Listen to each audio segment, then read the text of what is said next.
बिस्मिल्लाहिर्रहमानिर्रहीम। पाकिस्तान और दुनिया भर में तमाम देखने सुनने वालों की खिदमत में खुशियों और खुशबू से मुअत्तर अस्सलामु अलैकुम वरहमतुल्लाहि वबरकातुहू। सामीन मुअज़्ज़म, आप देख रहे हैं खुशबू से मुअत्तर अपना चैनल खुशबू पी के। सामीन, जैसा कि आप जानते हैं कि मैं आपकी खिदमत में नित नए आइडियाज़ पेश करता रहता हूँ। मेरा मकसद ये होता है कि आप इन आइडियाज़ पर नित नई वीडियोज़ तैयार करें और अपने चैनल पर लगाएं और अपने चैनल को भी चार चांद लगा दें। अगर दूसरे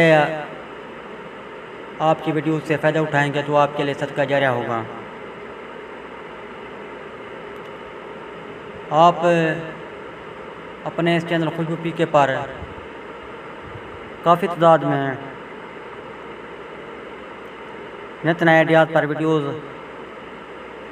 देख चुके होंगे। ये उस सिलसिले की कड़ी हैं, तो मैं आपको आज दो आइडिया देता हूँ कि कहानियाँ किस तरह लिखी जाती हैं। कहानियाँ लिखने का भी एक फ़न है, हर कोई कहानी नहीं लिख सकता है। ये अगर आप कहानियाँ लिखना जानते हैं, जैसा कि मैंने कहानी लिखने का फ़न सीखा अपने उस्ताद मोहतरम किबला अली अकमल तसव्वुर साहब से। सो आप अगर कहानी लिखने का फ़न जानते हैं तो दूसरों को आगाही दें, दूसरों को बतलाएं, दूसरों को सिखाएं कि कहानियाँ किस तरह लिखी जाती हैं। दूसरा आइडिया यह है कि आप ये बतलाएं कि बड़ों की कहानियाँ किस तरह होती हैं।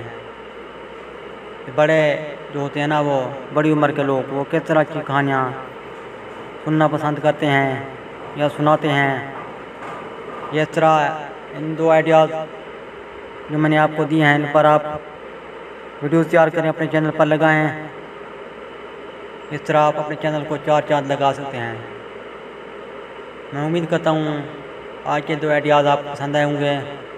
अपने दोस्तों के साथ ज़रूर शेयर कीजिए इन आइडियाज़ को, ताकि ये खुशबू मज़ीद आगे फैलती रहें। अल्लाह हाफ़िज़। पाकिस्तान जिंदाबाद।